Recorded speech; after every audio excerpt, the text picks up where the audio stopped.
Okay, we've done if then else. Sort of see how Python does that. Now let's talk about loops. There are a few ways to do loops, but mostly they're done in two ways, and one's the for loop and the other's the while loop. Now let's check out a simple for loop. So you do for. That's when you kind of know exactly how many you're going to count. So I in range, and let's say 5. And again, a colon.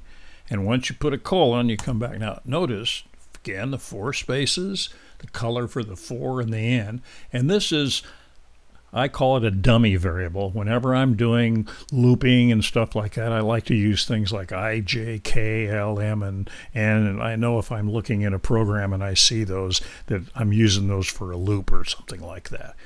And then the range is a systems function in here. And so let's just actually see what happens here. I'm going to print it, print,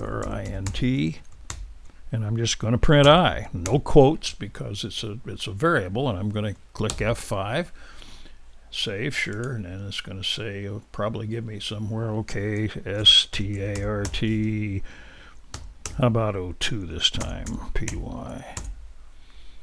Okay, look what happens. We got 0, 1, 2, 3, 4. Now, the neat thing which you can do is you can grab this and pull them out. See this little square thing here? Open them up. Now you can then sort of scooch this off to the side and compare it then.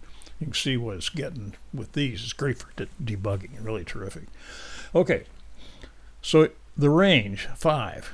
Well, you're going to get 5 things, but you're not going to get to 5. It's going to be 0 to 4.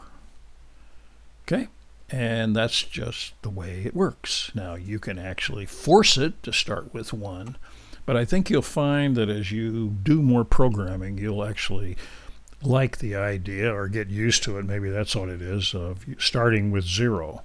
Now let's we finished that, so that's one of these loops. Now notice the I is, if I come out here and say print I, what do you think will happen?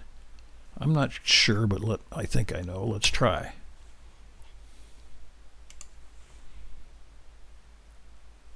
It prints the last one, so it does keep it. Some languages don't allow this. They will say I just stays within this for loop and it doesn't exist outside. Not true here. So whatever it is at the end of the loop, you can print it. So that's just good to know. Okay, now there's another kind of loop which is called a while loop. And let's do while.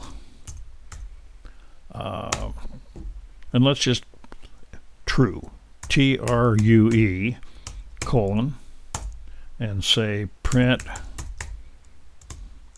quote, okay. I'm just going to print that. Now you know what's going to happen. This is going to go over and over and over and over and over again, and it'll never stop unless I force it to stop. Boom. Okay, so I have to actually click on this thing over here because I've done thousands of these.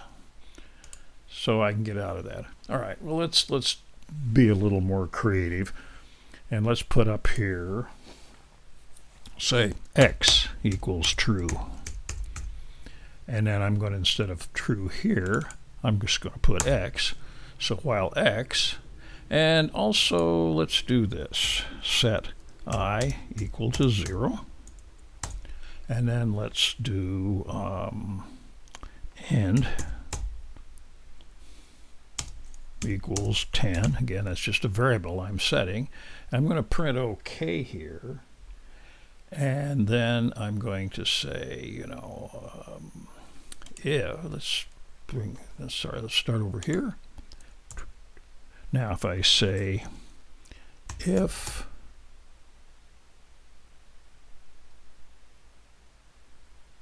I, no, I'm sorry. Let's do this.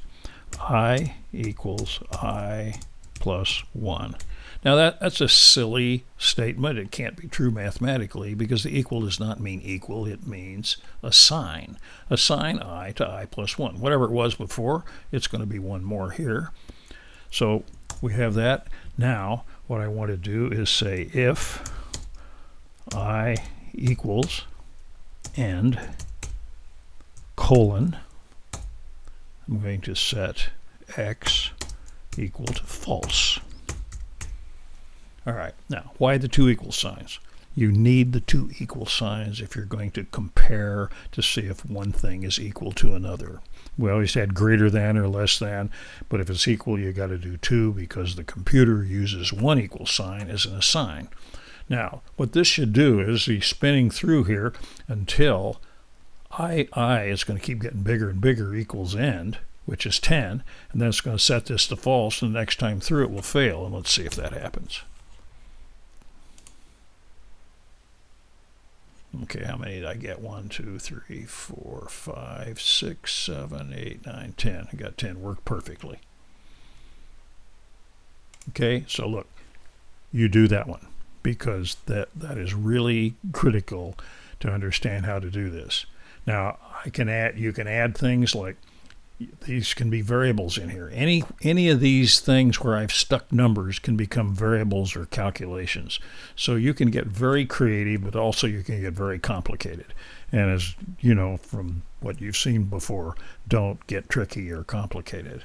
Okay, that ends this video, and the next thing we're going to do is talk about functions and so forth and do some stuff that'll be really fun.